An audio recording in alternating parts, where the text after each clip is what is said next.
Across Asia-Pacific, we are once again seeing growing momentum towards banning safer nicotine products. At the same time, consumers are being increasingly excluded from policy discussions by institutions that are meant to protect public health, namely the World Health Organization and partners like SIATCA and affiliated Bloomberg-funded NGOs such as Vital Strategies and the Campaign for Tobacco-Free Kids. The way forward is to actually ban vape. So far, we've treated vaping like tobacco. At most, we impose a fine, but that's no longer enough. We will treat this as a drug issue and impose much stiffer penalties.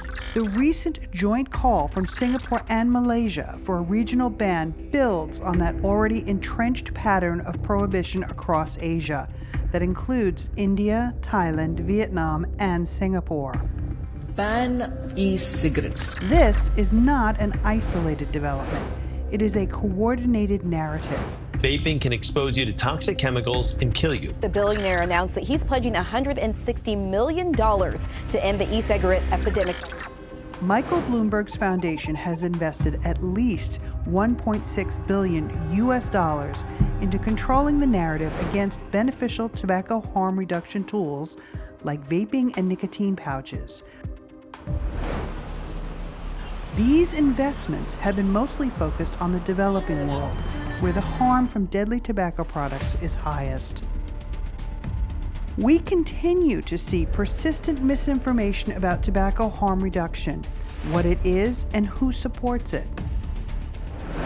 WHO and affiliated NGOs frequently dismiss harm reduction as an industry construct, despite the fact that harm reduction is explicitly recognized in the Framework Convention on Tobacco Control Treaty under Article 1D. There are two fundamental issues here. First, nicotine is not tobacco. Conflating the two ignores a basic scientific distinction and denies millions of people the opportunity to move away from combustible cigarettes, the most harmful form of nicotine delivery. Second, we must confront the growing influence of foreign-funded and internationally aligned organizations on domestic health policy. This raises serious questions about sovereignty, accountability, and whose interests are ultimately being served. So far, only 2 countries in the region have pushed back in any meaningful way: Pakistan and the Philippines. In Pakistan, authorities moved against Bloomberg's funded tobacco control NGOs, not primarily over nicotine policy, but on the grounds of financial irregularities, lack of proper registration, and concerns over foreign influence. In practice, this resulted in operational bans, frozen accounts, and public criticism of the role these organizations were playing in shaping national policy. Among those caught were the Campaign for Tobacco-Free Kids and Vital Strategies. In the Philippines, during a legislative hearing in late 2020, it was revealed that the Philippine FDA had received grants from the Bloomberg Initiative and the Union. The agency initially denied this, but later admitted to accepting the private funds for drafting specific regulations on e-cigarettes and heated tobacco products. Consumer rights advocates linked these grants to Bloomberg's declared global campaign to ban e-cigarettes. A subsequent investigation by the House Committee on Good Government and Public Accountability condemned the foreign influence. More recently in the Philippines, allegations have emerged that raise further concerns.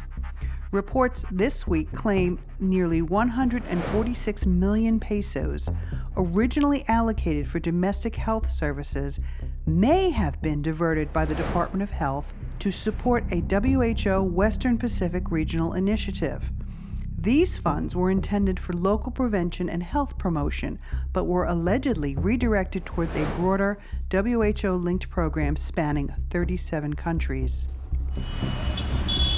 Taken together, these developments point to a deeper structural issue: the external shaping of domestic health priorities.